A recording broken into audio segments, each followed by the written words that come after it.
Okay. Hello everyone. Welcome to tonight's episode. Tonight's episode is, I would personally say, one of the most important things I can speak about. It was something that occurred to me today. The title is When the Future and the Past Work Together. And I've written a quote here. Why could the future be running towards us? I've written why the future is running towards us, but if you think about it as a question, it has a very important significance. That could the future be running towards us? And what could a person, what could a human being mean by saying that the future and the past work together when we have this impression that the past comes and displays itself and then the future happens, as if they're in different rooms, as if they don't get to see each other, even though they are passing down some sort of torch. So I want to share, and hopefully the sound and audio is adjusted. If people don't hear anything for a couple minutes without me saying there's an intermission, please let me know. Sometimes I click on the mute button and then I accidentally feel like I've clicked it in a way where it's like on, but like I turned it off, but it's not off. So let me know if there's audio issues. So let's get into this episode. Firstly, I want to speak about how the idea arose to me and something interesting that happened in my inner realms today. Today I was going for a walk just to the store, and something an important feeling found me. You know, there's some people who say they have thoughts or they have emotions, you know, or in some sense emotions and thoughts are created. But to me, sometimes I feel that we're like an antenna and that we receive information, you know, and information that in some sense echoes in our mind and stays there for a while, begins having a sort of, I want to say, snowball effect, and that snowball effect tends to suggest an emotion. Today, as I was walking, you know, usually I have my headphones listening to music as I'm going outside walking, but I just felt like, all right, I want to be with my own mind, the presence of my mind. And as I was walking, suddenly this feeling came, as if in all my efforts so far in these talks, as if there's a missing metaphor. There is something about the design of this world so far that I suddenly felt in the core of everything I've spoken about in these talks is like missing, right? And so something that I do personally is that any moment in my, I would say there, or let me say it in a more elegant way, there are moments in my life where there is stuff I know and there's stuff I don't know, but I just for a second think as if neither I know, neither anybody else knows, as if I had just teleported here into this world, what is going on? And so in that walk to the grocery store, I began having this perception of wondering as if what is going on from a sort of beginning, from a sort of mindset where I'm like, okay, forget everything I know, what am I seeing here? Right? And as I was walking, of course, you see people, you see cars pass by, you know, there's a lot of people walking their dogs where I'm living. And as I was seeing this, for a moment it occurred to me that it's as if there is a screen in the minds of people, like a film, a screen, like a cinema screen, and that's their future. And people are motivated by a perception of themselves, as if there's a sort of role-playing going on in this world. You know, the ancient yogis called it Leela, L-E-E-L-A. People in LA might appreciate the word Leela. But they said that there's a sort of a theater going on to the minds of the human beings on this planet, where it's as if it's a sort of not only an elemental theatrics where atoms have become sophisticated enough to become people, but in some sense a psychological theater, a psychological role-playing, and a sort of modality of the actor. So as I was walking, I will tell you, it was very clear to me that this screen of the future that I feel people are looking for is actually a role-playing circumstance. Something is happening in regards to us, not just, it's as if it wasn't enough for a creature to just exist, and in order to experience, there needs to be a space for the experiential movement. And that experiential movement to the psychology of the human being, I would say, arises as playing a certain role. So my mind suddenly went to, okay, what is the role of reality? What is the role of all the forces? And there's this incredible, so after I came back from the grocery store, like the grocery store wasn't that far, and so I came back, and before giving this talk, I sat down, and there's this, there's this traditional Persian instrument called the santur, and here I'll share the music here in the chat section. The music of this instrument is very thought-provoking, and I experienced something in my inner realms which I want to share. Not that it needs to have like an absolutist significance, but just the fact of what happened in my inner realms. So I came and sat down, and as this music was playing, which I shared the link in the chat section, my mind began running through my memories, running through everything I know, every conclusion I have made. And I don't know how to tell you, but it felt like I was scoping my inner realms, like I was scanning it, as if, imagine in the future there's going to be these spheres, you throw the sphere, and the sphere scans everything in the room and goes on scanning multiple things in space, in the space-time continuum. So it was as if for a second my intent to figure out what am I missing from the picture of the world that I have walked in so far, or the film of this world I have walked in so far, in my inner realms, I began kind of through this, like in sync with this instrument, with the music of this link I shared in the chat section, I began wondering, and it was as if my eyes were kind of running through my own ideas. And I came to this conclusion, which I hadn't come up before, where not only there is a natural dimension, and not only that where there's something an unnatural dimension, this whole time, I would say from the beginning of my life to this point, I have been thinking of the relationship of life of individuals with collectives, or collectives with individuals. Even you look at mystics, they talk about this, right? Where Rumi says, you're not just a drop in the ocean, you're the whole ocean in the drop. And we have Meister Eckhart saying, you're the same eyes I see God, or the same eyes God sees me, and so it's as if this notion, or Kabir, this Indian mystic, he says many people know that the drop merges into the ocean, but few know that the ocean merges into the drop. So I have been fathoming a relationship of individuals with a sort of collective intelligence, and when you look at the major religions, when you look at even spiritual practices, or all those states of samadhi and oneness, right, it's again individual, collective, individual. But something that had not occurred to me was that what if individual existence of the whole species right now is a conversation between two collective beings?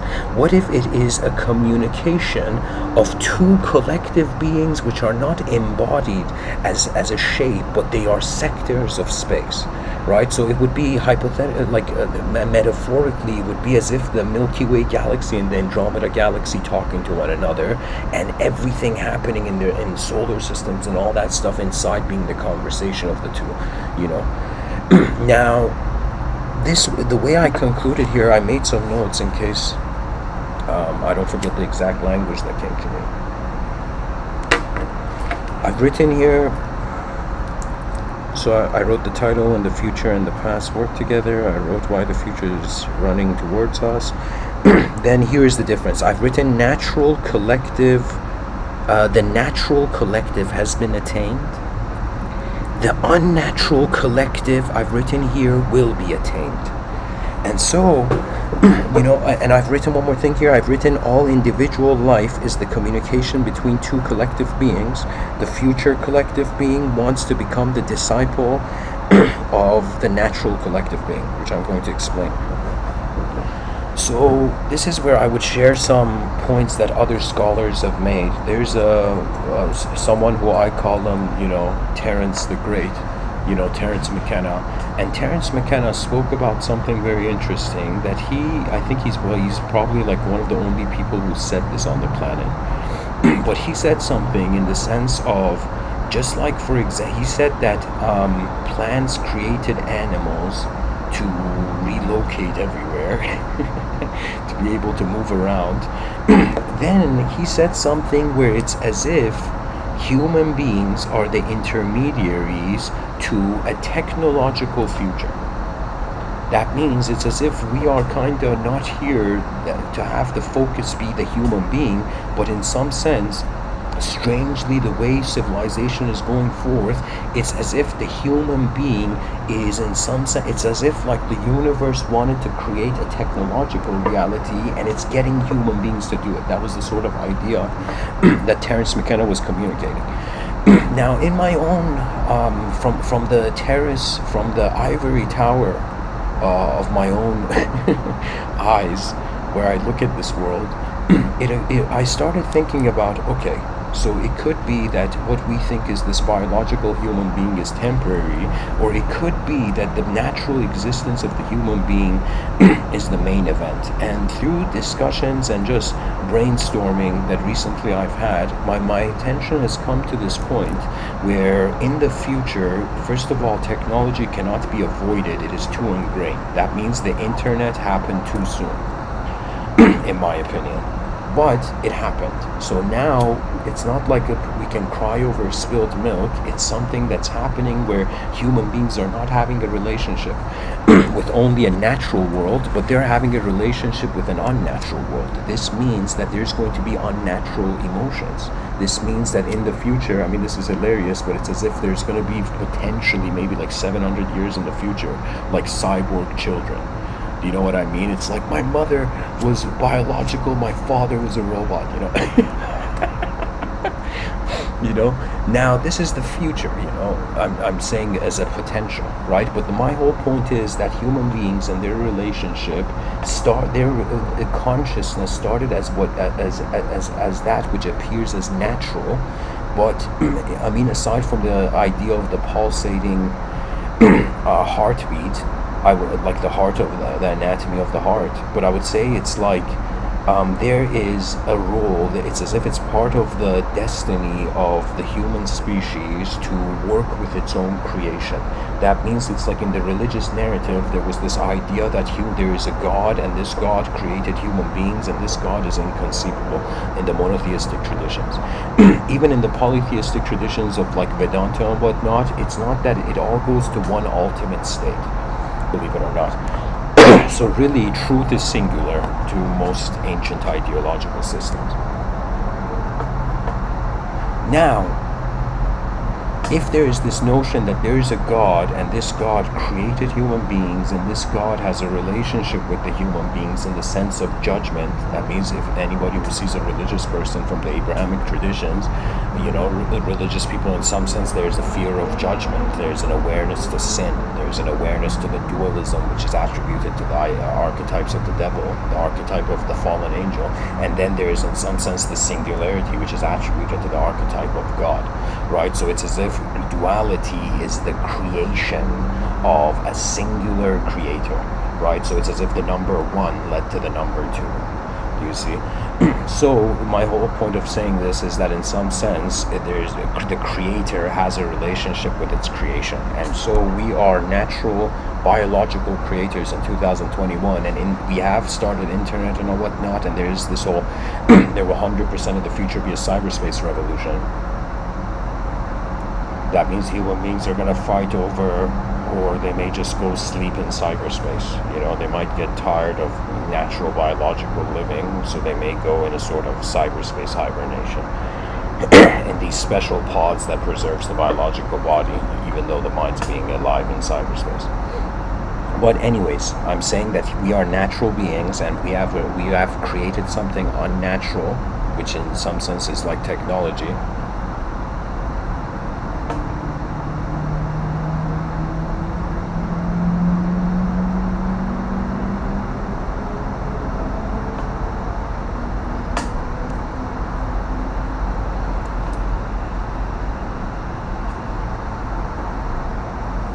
Just a second.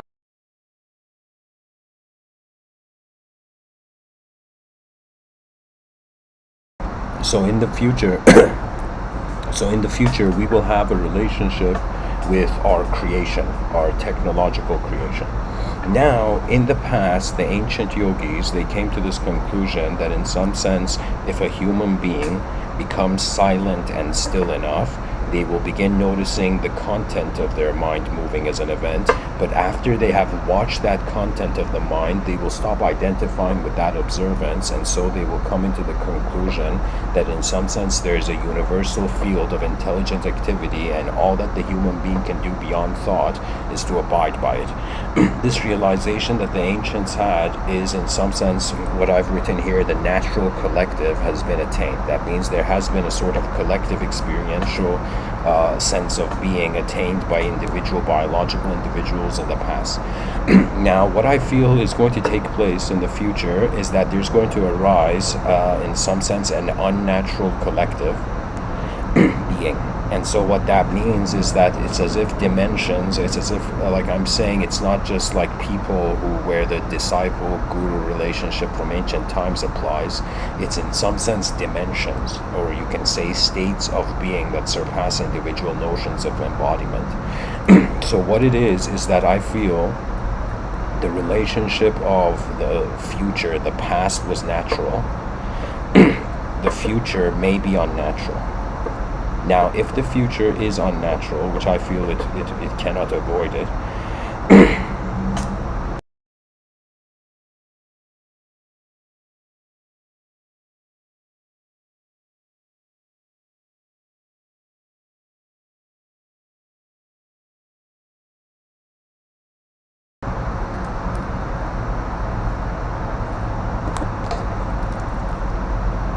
in the future, the attainment of a collective, unnatural collective, would be as if human beings are right now identifying with matter, biology. We're not identifying with a sort of electromagnetic spectrum. So it's as if like we're not perceiving ourselves electromagnetically prioritized. That means it's like the natural flesh, the biological flesh is being prioritized over, in some sense, the field of intelligence that could just be alive in an electromagnetic state. So I'm saying that think of it as if these are portals, right? Right now we're natural biological creatures in nature, so nature is our portal towards understanding a field of intelligence which we as individuals identify as collective. But that collectivity has no image, I would say. It is kind of like like when raindrops fall into the ocean, there is no more raindrops, it's just ocean. So there is no philosophy of the ocean. There is even this poet by the name of Attar. He says the sea is the sea regardless of the drops philosophy. I'm saying right now the drops are biological, and in ancient times, of course, we started biological. So due to this biological point of, it's as if, again, biology is the portal where the drop falls into the ocean. The biological drop, let's say. Now, in the future, it's not going to be biological, it's going to be cyber. And cyber means a sort of, it would mean a sort of hollow cyberspace exists. How would I say it? It would just like how we're being in the world and we're not having a second thought. We're like, yeah, this is our world. We're not wondering if it's a dream or a simulation or whatnot. So in the future, there may be children who open their eyes in cyberspace, or technology gets so sophisticated that human beings begin wondering, okay, what if we are in a simulation, And so the way out of that technological simulation would be a singularity. The singularity would come to, I would say, the 0-1 cause and effect mode.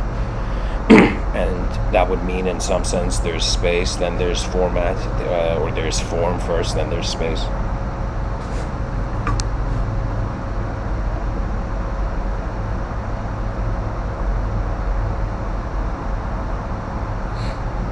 In the future, I feel they will access a field of intelligence and the same field of intelligence that the yogis access, but it would be through a completely different means. Rather than biological harmony with the natural universal sector, it would probably be unnatural detachment, and not into a natural unity, but into attributeless. So that means it's like the journey of the shaped into the unshaped.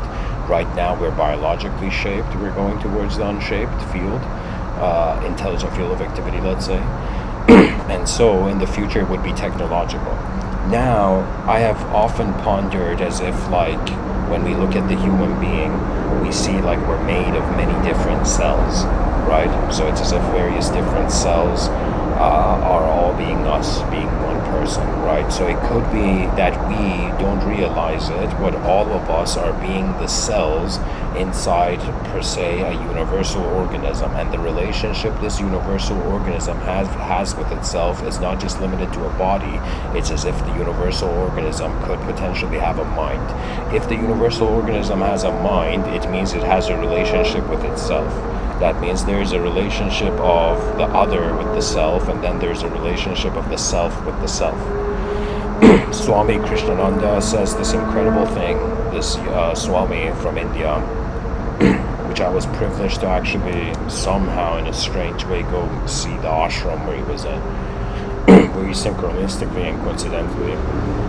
But something that he says that religion is God remembering himself. That means anybody who's religious, it's as if it's like you haven't gotten the news yet that there is no human being that attains truth.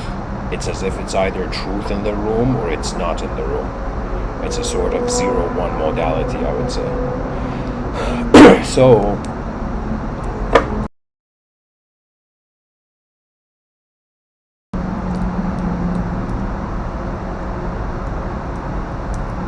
if religion, Swami Krishnananda said religion is God remembering himself, I would say individual biological human life is an attributeless field remembering itself, and in the future, technological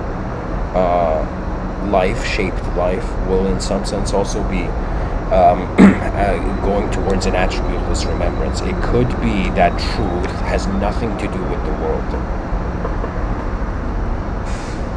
When it gets to that point, the world becomes the effect of a causal point which is unfathomable. So it's as if everything in reality, we right now say, yo, free will, man. You know, our free will, we're the cause of our life, you know, and what the decisions we make, they have consequences, they lead to a certain effect. But in this approach, and I'm talking about, of course, I should have probably set this context, I'm talking about the future really in this episode. The future and the past, but really it's like when we reach a certain point in the future, then a sort of relationship with the past begins.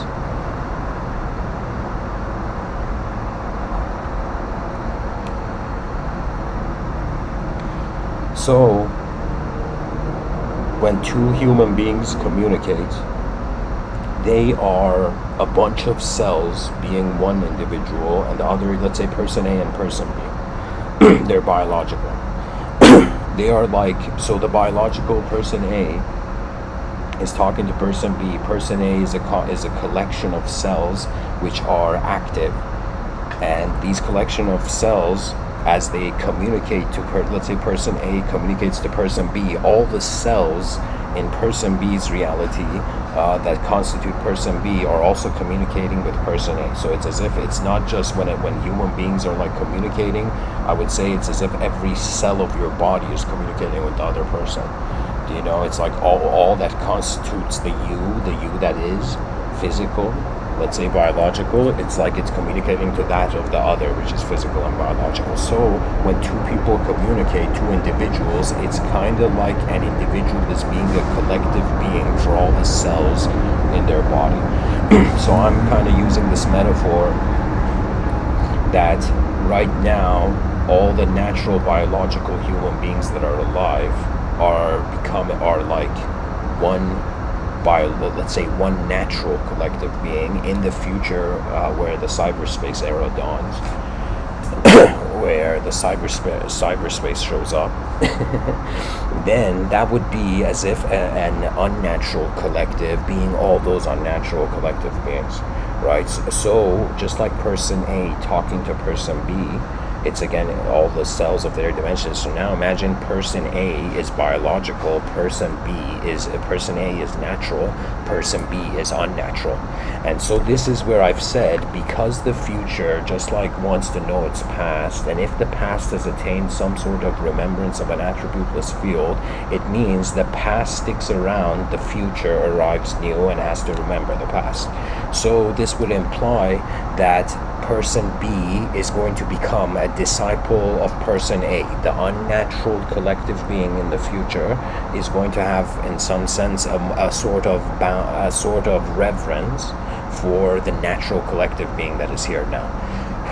Now, this is something where in Gnosticism, for example, there is the concept of Sophia and the demiurge. And the best way I can explain this esoteric idea is that there are some schools of, let's say, mystical-oriented thought or approach. They have looked at this world and they're like, no, it's not that there's only a God.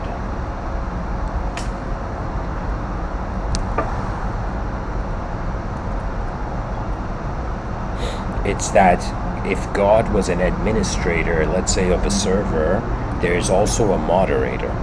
And so the moderator has an authority like God. For example, I know this more not from the Gnostic tradition, but I know it from the Bhagavad Gita, which I have studied in various states of mind. I would say that in the Bhagavad Gita, there's a saying that it says, if anybody follows a deity figure, let's say somebody's like, yeah man, I'm following this god called, I don't know, Godma or something,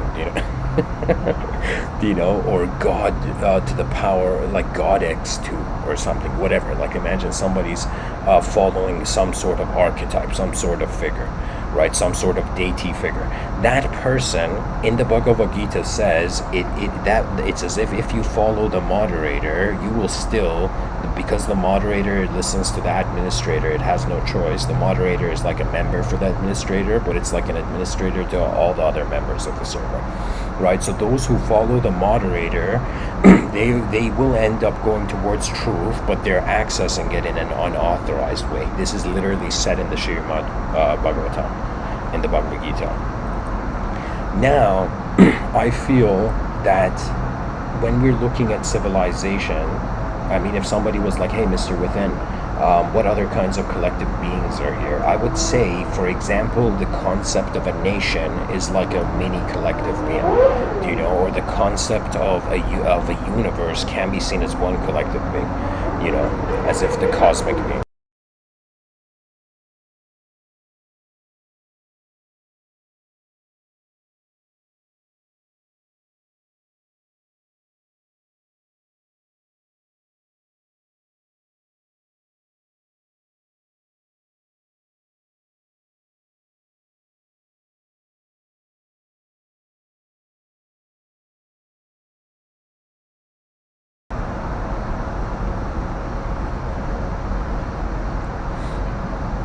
Pretty much, guys, I'm saying as an individual human being, a huge realization has been that it's not individuals having relationships with individuals, or individuals just having a relationship with collectives, or individuals having a relationship with a moderator. The moderator and the admin have a relationship, but there's also different admins. Now this is where theosophy may disagree, but that this is where the secular mind has an access point to wonder about the multidimensional through a context of freedom. Because if somebody looks at religious ideology and you looked at the geometry of the ideology, you would see that it's a transcendental narrative, but it's a transcendental narrative authorized in a specific way, right? Where it was as if back in the day, if somebody talked about spirituality to the religious inquisition, they would be like, blasphemy, only God knows. It's like, who the hell are you? You know what I mean? But I would say the mystery of an unknown universe commands human beings in the modern age to wonder about the nature of reality. And the most incredible type of wonder is to wonder beyond yourself, because the easiest thing a person can do is accept a photograph for the world and stop studying the film of life. You know, some people believe that it's as if there is an educational system. I will tell you, your eyes from the moment you wake up is like your educational system.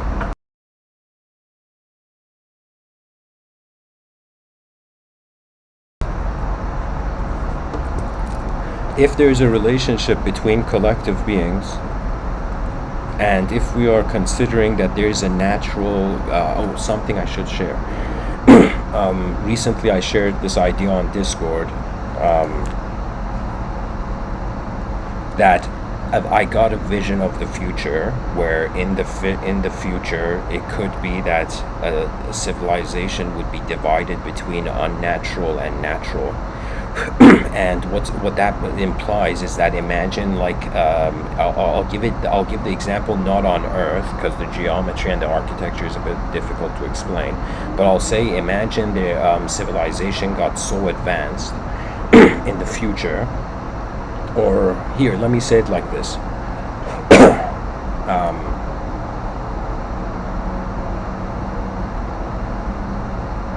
In the future, I see, this is kind of inspired, if I remember correctly, from Socrates' idea of the metropolis.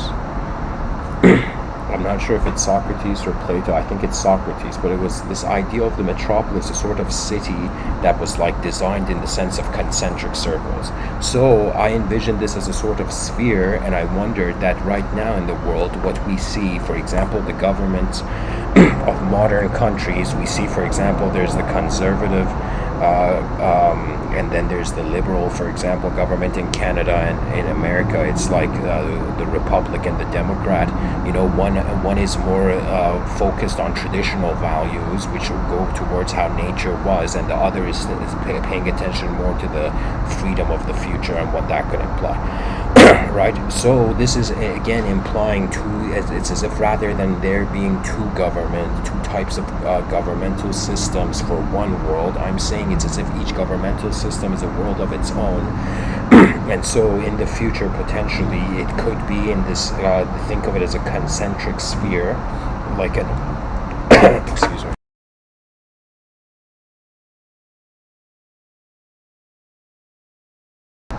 Think of it as a sort of concentric sphere that is like an onion. Okay, so imagine civilization in the future is like an onion, and the center of the onion becomes the natural civilization, where the traditional values of, you know, a biological man, a biological woman, all the traditional values are kept at the core, and starting from the other onion layers, they become more unnatural, or in some sense more, when I say unnatural, oriented with the free will's ability to project abstraction, to overlay abstraction over reality. You see, human beings are not just living one life, they're actually living two lives. Those people who want to stick to nature and stay alongside nature, it's as if they don't want to experience the mind. Those people who want to experience the mind, their free will activates and they become way more creative. Why? And it doesn't mean creative is better, but it just means they become more creative. And those people who become creative, what is the implication? It's suggesting that there has come an acceptance of another dimension. So it's as if those people who want to traditionally stay just natural, it's as if you want to stay in one dimension of perception. But it seems that the way the world is waking up, or how the eyes of the universal sector are returning to itself, it's becoming more multidimensional, I would say. So we cannot avoid multidimensionality, and believe it or not, it is our birthright as beings. We just don't know what to do with it because we have been so conditioned into being an individual, right? And it's such a huge challenge. Like, I could totally see the few philosophers of the future generations being like, what are we going to do, you know, with collective selfhood? You know, it's like, is the collective a self, or can the self be a collective? And these notions are going to really amplify. Right now, I would say human beings are noticing, wait a minute, it's as if like intelligence like we're on a rock in the middle of nowhere. Sorry guys, let me catch my breath. We're an intelligence on a rock in the middle of nowhere. This intelligence on a rock in the middle of nowhere is like creatures suddenly moving. Their movement is being attributed to their individual biomechanism and their biochemistry of their brain, let's say, their neurochemistry of their brain, but I feel that the neurochemistry and the biochemistry, the biology is in some sense an antenna, and this antenna is strange. It's not like the antenna is fixed and the signals are receiving. It's as if the antenna is moving in the signal. So it's as if it's like particles are moving in a field, and people are like, how is it moving? And this leads us to the perception, all right, individuals are inspired, it's individually inspired, or it's collectively inspired. The more something is collectively inspired, it becomes shapeless.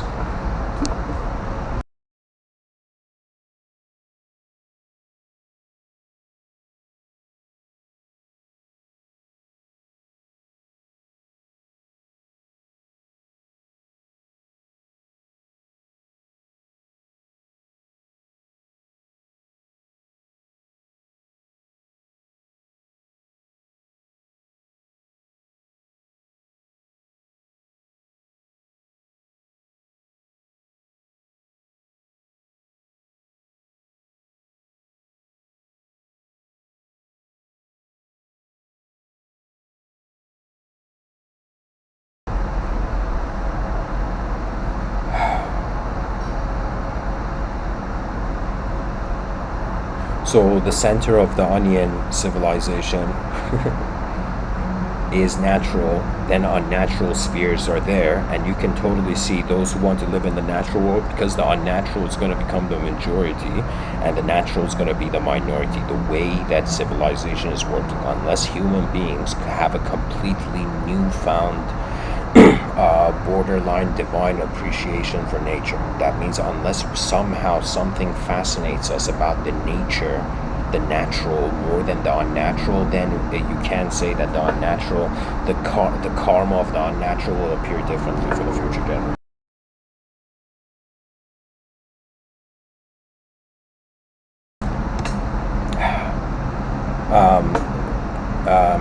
Seek in the chat section, thanks for letting me know, man. I was actually going on so I literally, the past 30 seconds, I think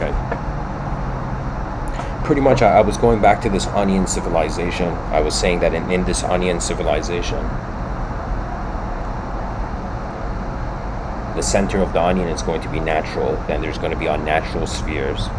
These unnatural spheres are going to have a desire to go towards the natural. But right now, it's a natural majority, and it's a very tiny unnatural minority. AI, super intelligent computers, haven't even woken up yet, like publicly.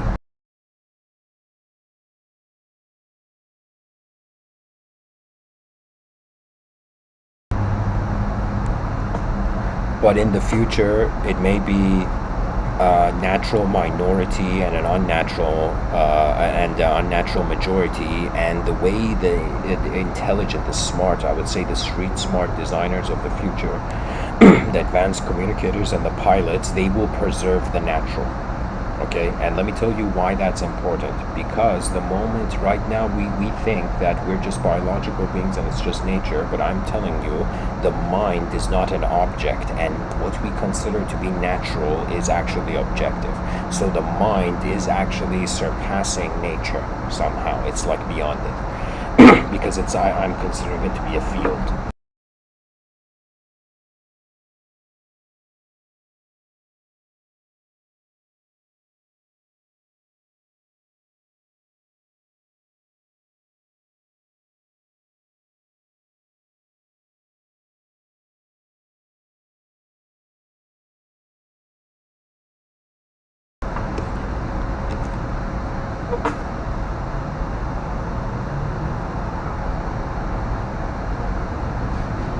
I feel that the species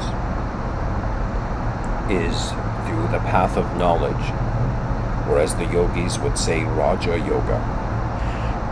And Raja Yoga and Karma Yoga are intertwined. That means there's a path towards, in Vedic thought, there's a path towards clarity through knowledge. That means the mind realizes truth before the body does.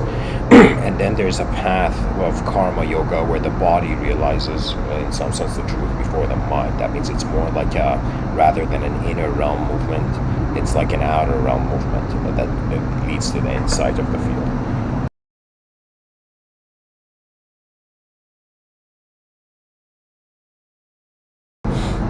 Now, something about the idea of collective beings working together. We know that when individual beings work together, they work in time. If we have the idea of the collective set to be the opposite of the individual, it would mean in some sense the collective is timeless. So that could imply that underneath all the conclusions that individual minds have fathomed so far here, there is a collective hidden narrative. And that collective hidden narrative, I don't know if it's embodied. I don't know, like there was this one episode where I shared this idea where I felt it's as if we have the archetype of Brahman, the creator, Vishnu, the maintainer, and Shiva, the destroyer, right? And there was a moment where I felt as if these three dimensions are found in everything in the observable realm, in human life. So I fathomed it as if these are three gods standing in front of a table and co-creating a hologram of a reality. So it could imply that what is to us an unfathomable collective intelligence, to itself and to others of the sort of itself, is fathomable, and it has meaning, and it can be a hidden narrative. Something fascinating that I would say religion says is that it says man is made in the image of God, but the fascinating thing is that God has no image. That means it's like something that theologians should have noticed, that it's as if it's like people are worshiping a God that surpasses image. So what image, what attitude can get you there? Do you see it? It's more like an instantaneous realization rather than a behavioral modality.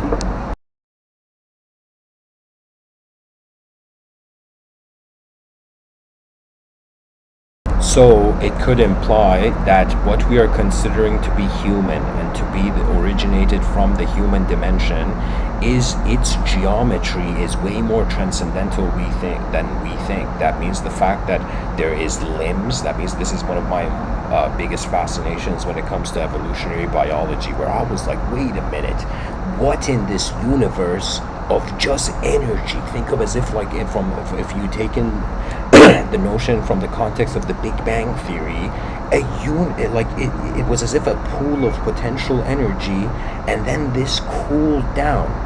This explosion cooled down over time, and in the fraction of a second, they call this cosmic inflation. In a very short time, the whole matter suddenly, in some sense, crystallized, or in some sense, as there was a cooling down, it hardened. And the more fascinating thing is that the concept of an explosion needs to be there before the idea of an explosion being the origin of the world. So that means on some level, human ideology can never source itself, can never figure out its source ideologically. So at best, language will be a finger pointing towards a state of a more direct experiential multidimensionalism, rather than just a singular ideological photograph where you're like, to be honest, this world is so big and so vast that it's like, how can people believe in just one ideology? I think belief is important, but there's different types of belief. There is a person believing in some sense in something somebody else says, then there's a person who has experienced something, and that's how their belief is there. It's an experiential activation rather than just an ideological echo of another realm.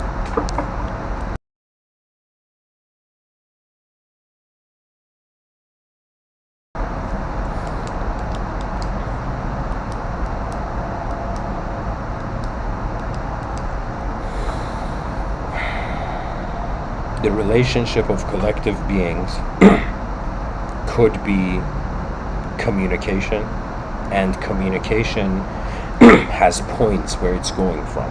So one can say that, like right now as I'm giving this talk, the energy that I am has in some sense articulated itself into a point of reference, and this point of reference is sharing its image.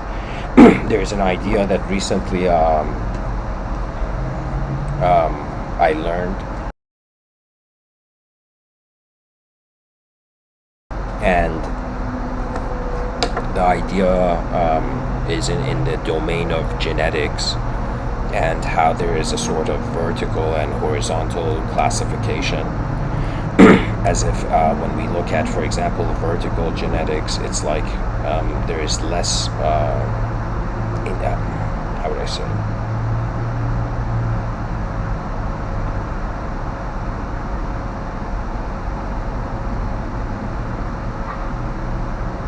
It's as if it's the vertical genetics is as if the the inspiration of the source of the genetics is independent. Let me see how I can say this.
Okay, so guys, I found an infographic that's going to be helpful in me trying to explain this.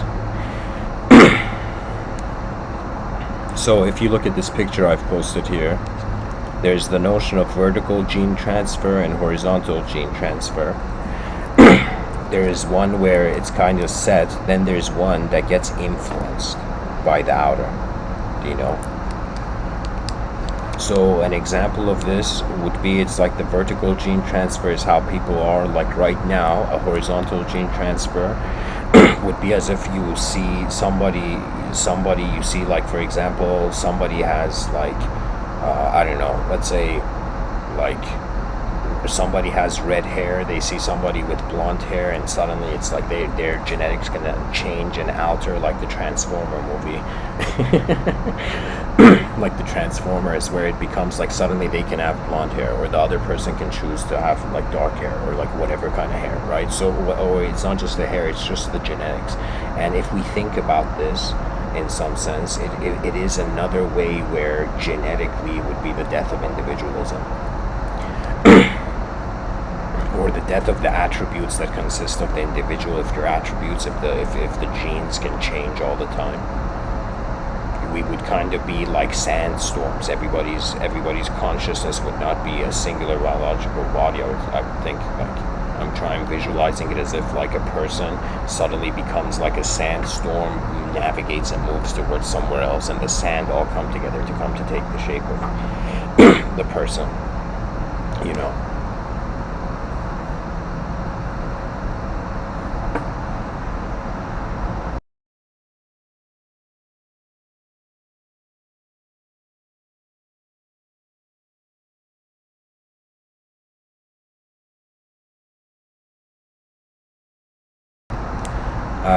Sorry guys, when I was explaining this infographic, was it on mute?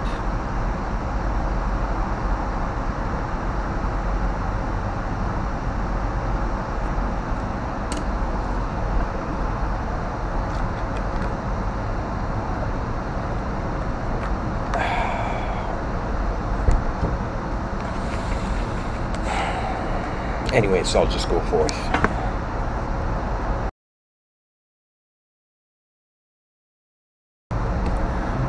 I don't know what was on, like what wasn't heard, but pretty much this idea of the vertical gene transfer, horizontal gene transfer. You can say there's suggestions of how an individual becomes more and more something that its attributes are free. So in some sense, even in a simpler way, I could say right now we're like solid beings. Imagine we reach a point where we become liquid beings, even though 70% of the body is water. But I'm saying, imagine we completely become a liquid being without any container, and let's say somehow evaporation is not a possibility.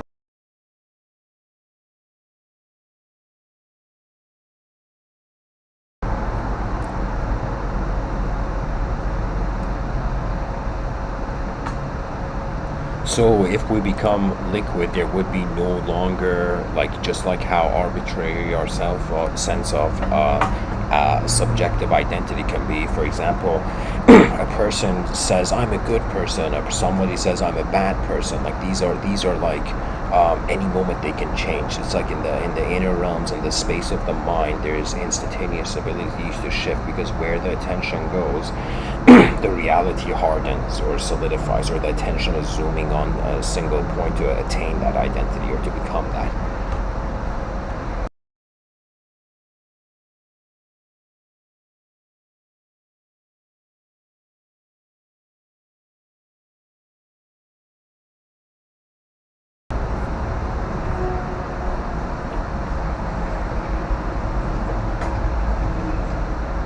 In a future where people, just like how something that's liquid, for example, they say this, you find this in like haiku poetry, where it's as if like the water moved between the stones on the stream, something like that. So it's something that is liquid, is fluid, it has way more access to movement. Now, if human beings are seeking freedom, and their freedom permits them to genetically change any moment, right, that would be like a shape-shifting civilization, which is going to be pretty weird. Like literally, we can't. It would be like we may have a civilization, but there would be no one for it. There would this individual selfhood era would kind of. It's think of it as if I'm saying like right now we're drops. There's going to be a river phase of intelligence, of intelligent movement of minds, and then there's going to be an oceanic point, as if everything is going to the oceanic state. There's a remarkable poem from Jalaluddin Maulana Rumi. He says, I died as a mineral, and I became a plant. I died as a plant, and I rose to animal. I died as an animal, and I was man. I shall die once more as man. Oh, he says, sorry, he says, I died as a plant, and I became an animal. Then he says, when should I fear, he says, I died as an animal, and then I became man. And then he says, why should I fear death? When was I less by dying? He says, I shall die once more as man, to soar with angels blessed. But even from angelhood I must pass on to that which no mind has ever conceived. I feel that for the future generations, when they access that collective cyberspace mind, they're going to feel like they don't have a free will. They're going to feel like they are part of like the cyberspace's universal will. So they're going to feel a sort of divinity with the cyberspace ocean mind, let's say. So, but the poet Rumi, there's more to the poem. He says, so let me recap. He says, I shall die once more as man, to soar with angels blessed. But even from angelhood I must to pass on to that which no mind has conceived. And then, oh man, I remember the second line here.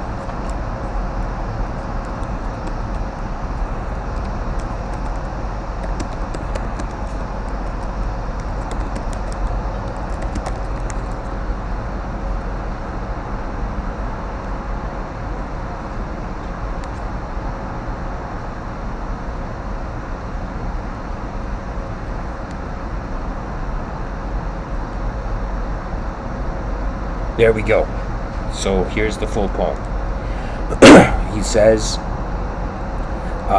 when was I less by dying? Yet once more I shall die as man, to soar with angels blessed. But even from angelhood I must pass on. He says, all to become that which no mind has conceived. Then he says, all Uh, he says, "Oh, all except God doth perish. Oh, let me not exist, for non-existence proclaims in organ tones. To him we shall return." So again, it's as if like there's a collective being and we are returning to that, or the awareness that we have is returning to that source. So it's as if all individual phenomenology is an effect of a collective cause.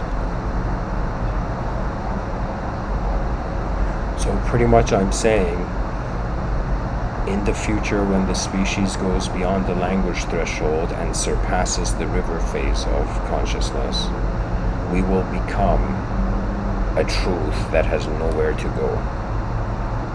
And then communication of a universal mind begins. So right now we are like the content. So if a universal mind was imagining something, this world is kind of like it, but we, which are in the mind, in the imagination of the universe, in some sense start looking through the first person point of view, imagine of the eyes of the universe. So we shift from the created to the creator, then to the inconceivability of the source prior to the creative urge is expressed.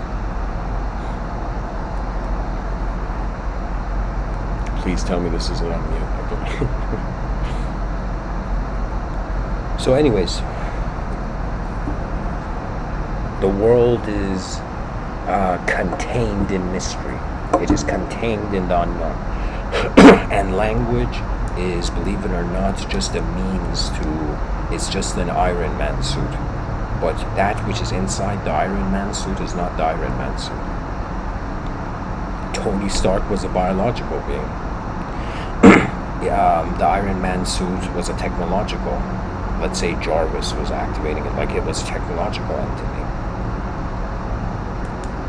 And you could even say, like Marshall McLuhan, he made this point that writing like the newspaper is going to revolutionize the human psychology in an unnatural way. So you can say, prior to, just like how people right now in 2021, they may look at cyberspace and be like, man, it's going to be an illusion. It's going to be like we're going to be trapped in like a technological box, right? I would say back in the day, before the written word was spreading, people saw in some sense books or like language, not language, but in some sense written language to kind of be an unnatural, rather than things just happening and going forth as if we're keeping something from the past alive and for the future. So they saw, for example, language as a simulation. Right now, we are linguistic-oriented creatures, like I'm talking, and we see cyberspaces. And prior to language, the ancient yogis saw nature as a simulation, right? So it's as if the urge towards the realization of an unknown truth, regardless of how infinite the known landscape is. Now, this relationship of collective beings, it could be not the death of the individual, it could not be the end of individualism, it could be the multiple presence of individualism. So right now, I would say, if I had a very grounded mindset, I would be like, all right, I'm one person, one biological human being, and I'm here, and the mind is unknown. But I would say in that era where we become conscious of the dialogue of the between the collective and the unnatural being, which is like the title of the episode,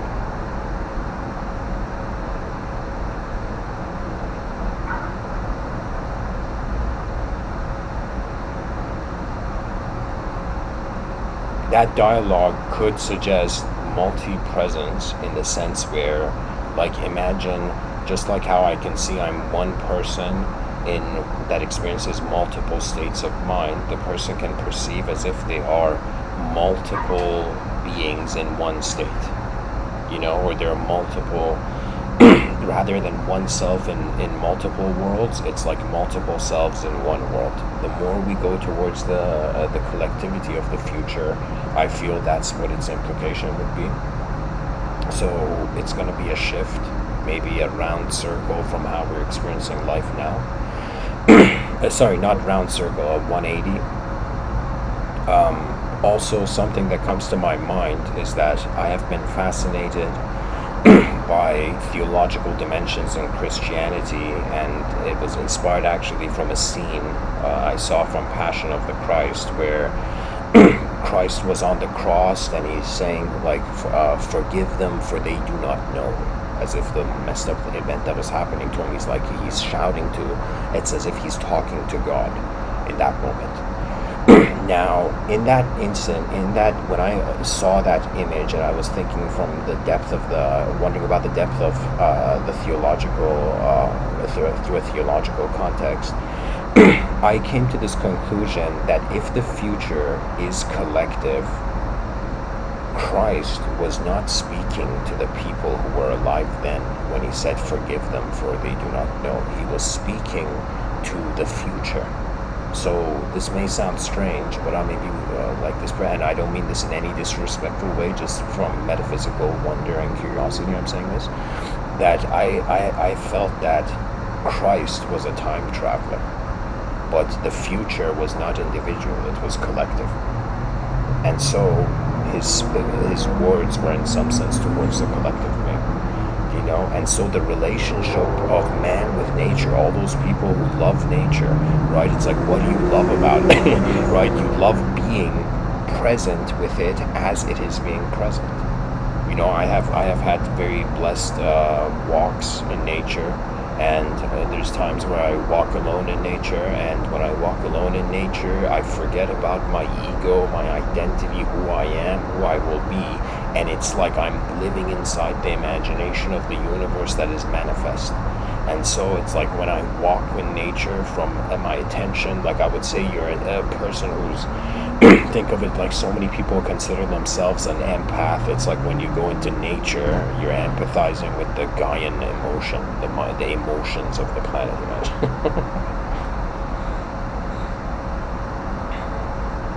But anyways, guys, I feel like I've painted the pictures I wanted for this episode. To, in some sense, summarize, right now, we look at the past, natural collectivity was their truth. We look at the future, unnatural collectivity is going to be their truth. And individualism is the bridge, right? Whether we see it as a dialogue between a natural past and an unnatural future, or we see it as the transformation of a natural past towards an unnatural future. I would tell you, nature really can't go anywhere. It's us who can put a box over our head and feel like nature is gone. Right, this is why in Vedic thought people think that enlightenment takes years and years of meditation. But some of the most enlightened sages, even Kabir, somebody asked them, "Hey man, how long does it take to get enlightened?" Kabir just looked at the person and he said, half of an instant. It's an instantaneous awareness beyond the conditions of the consciousness that limit the possibility that in actuality the unknown is unknown. The psychology of the human being, I would say at first in engaging the metaphysical potential truths of reality, is seeking a divine reward. A lot of spiritual people, their intuition is following that divine reward. But I would say beyond seeking a divine reward, what happens is that the person comes to the unknown. So the presence of the unknown world. And if your whole life you have been trying to be a student or you've been trying to be a teacher, all those archetypes vanish and you're left as an explorer of the intelligence that you have been, that you are. That means we are unknown, moving in a known way to realize it is unknown. So the unknown is, I would say, an absolute statement. It's one absolute statement I will backup. That means people can say anything. People can be like, it's like this, it's like that, it's like this, it's like that. I'll be like, yeah, it's like how about the unknown just being unknown? The ultimate realization that it is not something that can be captured. Language is like a fishing net. You can't capture this truth. It's like you can't capture the ocean with a fishing net. You can capture content in the ocean, like fish. Or if you feel handsome, maybe a mermaid. But I'm saying, like,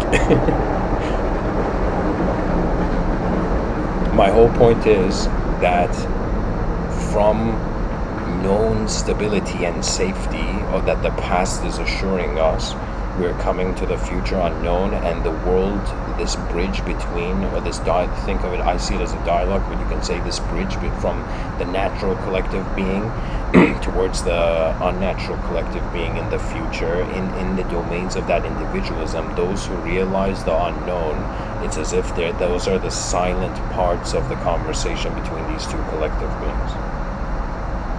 I would say we have felt that the secret of reality has been kept hidden from the personality of the individual. A lot of esoteric societies are playing costume games, not realizing that sincerity is the hidden key to unlock the original, to access the original earth, the original being. It's not like behavioral in an artificial way. It is remembrance. The path of remembrance is that which, in some sense, I would say, enters the pearly gates first. The pearly gates of wisdom. The pure lands, as Mahayana Buddhism suggested. You don't enter the pure lands, you remember it. You don't find God, you don't see God. You remember that, some intelligence on a universal scale is happening at once. Like, what's up with that, And so I don't know how far these talks of mine will echo right now. I don't know who drew this wallpaper that I've chosen for this episode, but it's such an incredible wallpaper where you see it's as if it's like a semi-biological being looking at a rose and trying to remember what nature was before the unnatural interference. And the cool thing is, guys, I am talking about this stuff so much earlier than the intensity that I'm visualizing that it will happen. So there's nothing, it's not like something to fear now, but it's something that our great-great-great-grandkids might be like, what the fuck, excuse my language, but it's like, what the, it's like, why, guys, like, why did our ancestors not care for our eyes being captured in cyberspace simulations, you know what I mean?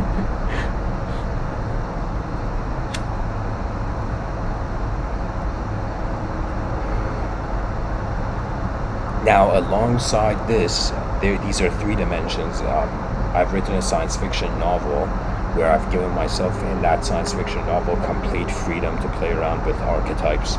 And I would say we have the natural, the unnatural archetype. I would say there is also the unfamiliar and the familiar archetype. That means there could be an unfamiliar natural archetype in the future arising. That means, like, let's say, organic extraterrestrials arrive, right? Rather than robots arriving as extraterrestrials, you know?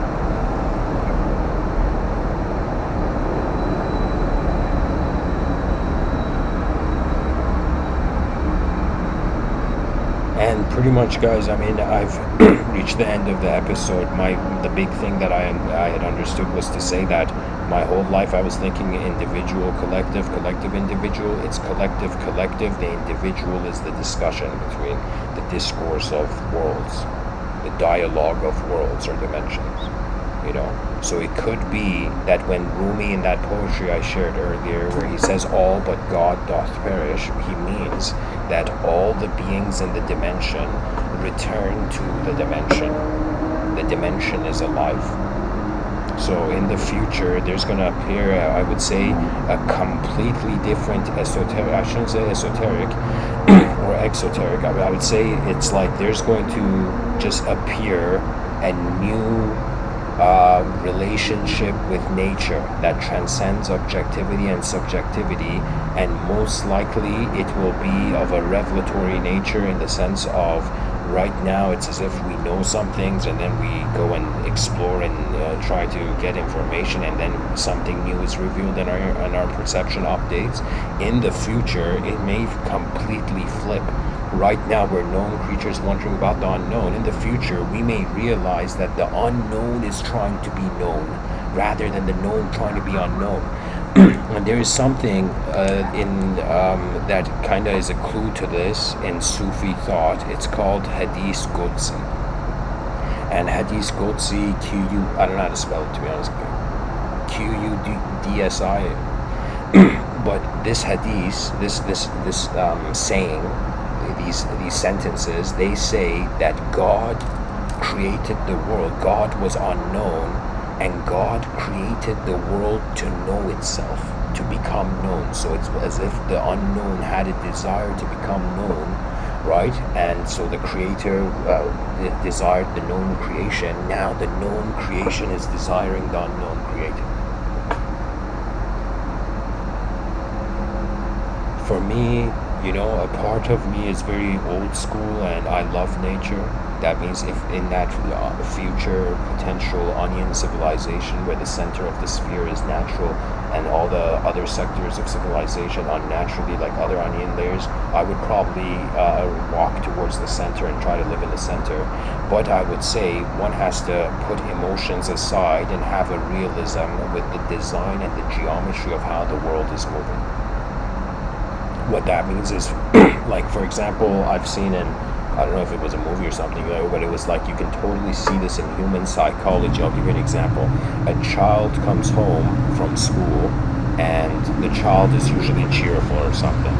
And the child comes home and the child is quiet. And then the parent's like, what happened today? Did something happen today? And the child's like, nothing happened, but the child is quiet, as if there has been an interference with the natural rhythm of that child's inner life. So the parent is like, no, tell me what's going on. Something happened today, right? And the child is just quiet. Right, so that would be the level of trying to see beyond, putting aside the emotion and trying to get to the actuality is of how is the geometry of this world where civilization appeared going to walk into the future, right? And that's where I would say it's very difficult, but you put your emotions like a jacket, you take off your emotions and you begin caring for how the future's eyes will march into the unknown physically, geometrically. Even in the inner realms, ideas are not material. Like, you can't touch a thought, but it has shape, it has color, it has dimensions of space. It also has a film-like nature of changing, and these are important observances.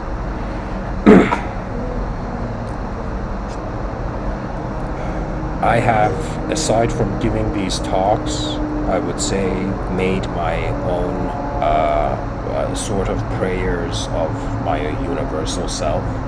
What that means is I've had moments where there was a moment where I felt like God is asleep and we're in its dream, and suddenly in the dream I thought, what is the unexpected? A character, imagine you dreaming of something that's not you, and that thing telling you to wake up. So there was a moment where I was like, okay, let me at least try it, where I shouted, like, regardless of where I was, I just looked at my moment, the presence of the intelligence of my moment, and I shouted at the sky, wake up, as if commanding the universal sector to remember.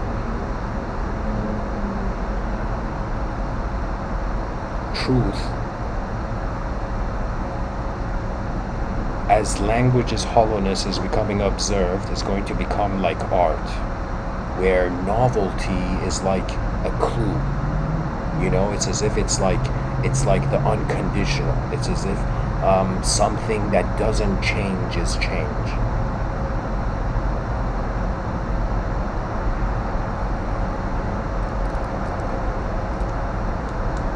The era of the advanced communicators has already begun, and in the future there will be many pilots landing, These pilots will be unborn children who they don't need linguistic education. They will already know, just like you plant a seed, and then the seed becomes a tree and gives fruit. It's as if in the karmic field of I would say the space where this planet is taking place, there has been many seeds planted, you know. Many voices have set into motion systems. That means, think of it this way, that when you look at society and civilization and culture, these are observable systems. But how many unobservable systems there are? Think of it as human beings, right? We think the human being is small, frail, and just, you know, its mortality makes it like an ant that could be blown away. But I will tell you, every person is harboring behind their eyes their own stance as attention, as a witnessing attention of their inner realm landscape. What that means is everybody is carrying the world behind their eyes. Now, your relationship with your inner life and your outer life is important, because when you become too focused on the outer life, you ignore the inner life. When you become too focused on the inner life, you ignore the outer life. And this is why in Chinese thought there was this incredible expression of finding a balance between heaven and earth. For example, in the 7 years I've been giving these talks, I have been focused more on existing and experiencing my existence as a mind rather than a body first. So that means I've had more fearlessness in my inner realms than in my outer realms. But that's a sort of implication that it's as if I've cultivated from the Zen mentality, not Zen, but from the Chinese school of thought, more heavenly qualities. And in the Chinese school of thought, there was no hell. It was just earth and sky. You know, it was like heaven and earth, you know, the ground and sky, right? The physical, the non-physical. So it's as if one has cultivated their experience and familiarity with their experience in a non-physical way. Now, for example, the next 7 years, hopefully I could turn it into physical before I become the sky. And I'll share something that had happened to me, guys. I had a dream once. Believe it or not, it was a very short snippet of a scene in a dream, where in that dream, I just saw, for example, how would I give it? I saw that if the religions, okay, I'll just share the idea. Because the scene snippet was pretty much, I saw, imagine in the future, you see that religious, the ideological Hunger Games, as if it wasn't taken care of, and so the religious institutions or various ideological systems that appear, they're trying to enhance the survival of their own ideology, their own worldview. So it's going to be a battle of worldviews. So you know how, for example, religions are like recruiting members, they're trying to like increase their numbers, right? So I saw it in the future that it's going to get to a point where people's brains are going to be connected to technology, and in some sense you're going to have even like religious cyborgs. I saw it for a specific religion in my dream, but I'm not going to mention which.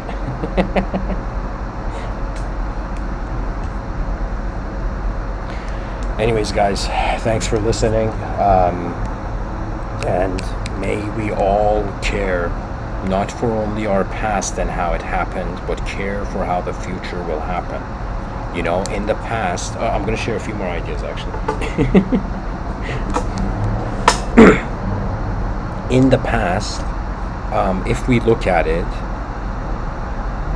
we can say that, let's take the 6th century as an example, and how there was a prophet, and this prophet received the revelation. So you could totally see people in the 6th century being in their villages, having nothing to do, not having access to the information age or technology or any of that, right? Maybe wagon technology, you know, or weapon technology, right? So having no access to technology and just being simple villagers, and suddenly this transcendental narrative enters the ears of the people. Right, so you were just a villager being like, is my life just this meaningless? You know, am I just like, imagine you were a gardener and you were like, is my life only to garden? You know, and suddenly there was like, no, there's paradise, go towards paradise, do this, do that, go towards paradise. It was as if it was a new dimension that the people in the 6th century approached them, and this new dimension was really new to them, meaning that the first wave of religious people of all the religions was sincere. Now, after that, imagine, that was the 6th century, where it was a new idea at that time. Right now, if a child is born in 2021, right, trying to be like the people in the past is being insincere. That means the people in the past, they were sincere. They looked at the new. If you're born now, you also required to look at the new. That is way more closer to the religious people back then than now. So there's a sincerity component, that if a person is trying to make the past survive, they're actually insincerely stepping into their future, right? And it's not that you should forget the past, but it's like there's a grace to what ideas must walk with you and what ideas should not. There's been moments where I've had memories and I have saluted my memory in my inner realm, and I'm like, okay, thank you for your service. I don't need to remember who I was in that moment anymore. And like the attention moves on. Now, to take this idea a bit further, I want people, all those people who have dedicated their lives on the past.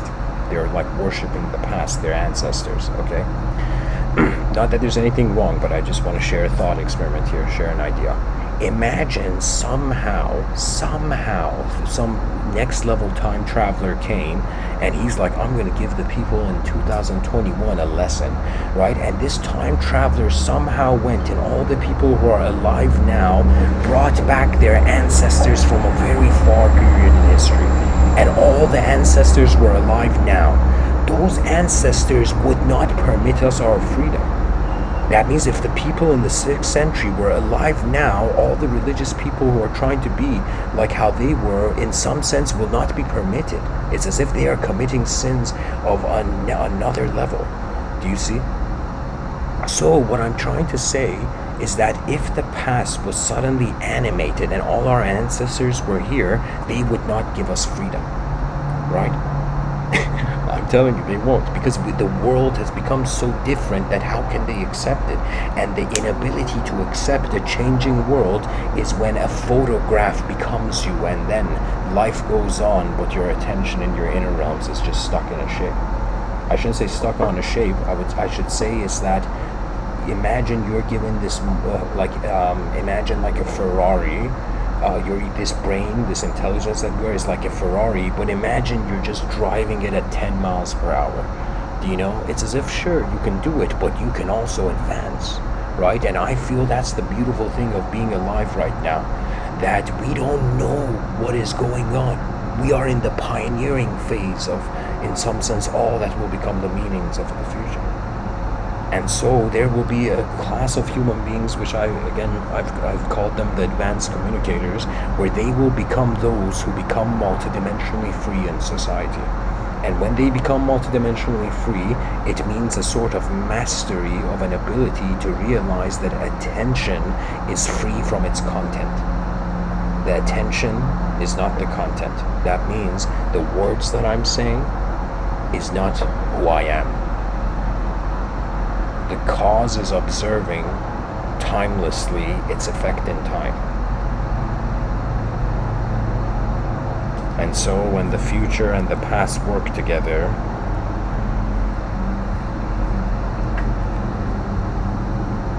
the eyes of the universal sector properly return. And beyond the restoration of the original earth, man is moving his attention, and then his attention moves man. The attention moves you. So what it means is that it's a truth beyond nature remembered, so no longer the nature is the only thing that's moving.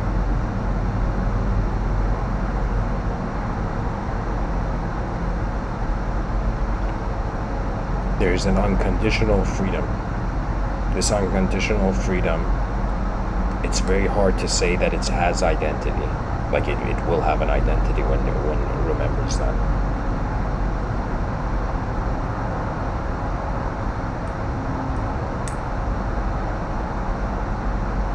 so I'm just honestly, like, when I give these talks, even though I'm talking about a universe that is existing where we're temporarily experiencing it in a biological format, I'm just one human being among 8 billion, and there is a billion trillion stars in the universe, and that's nothing yet. That's just all that we can see in the electromagnetic spectrum, and there is so much more that our technologies cannot capture. So really, it's like the living unknown, right?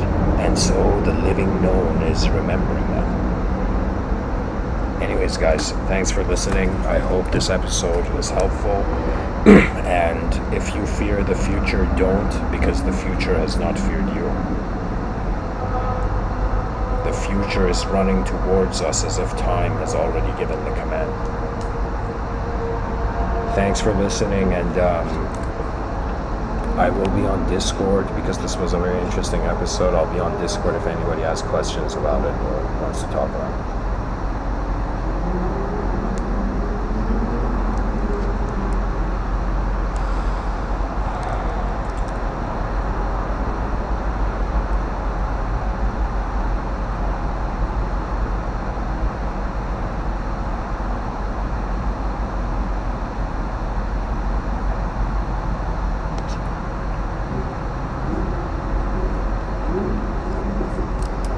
And guys, one quote actually I'm going to share from the poet Rumi.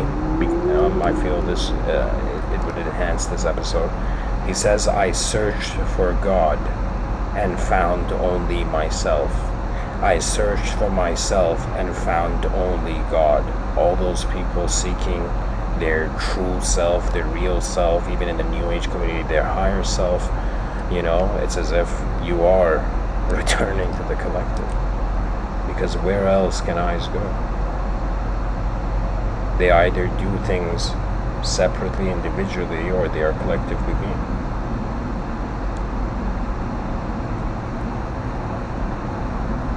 Some are free because freedom was in the room first. Thanks for listening, guys.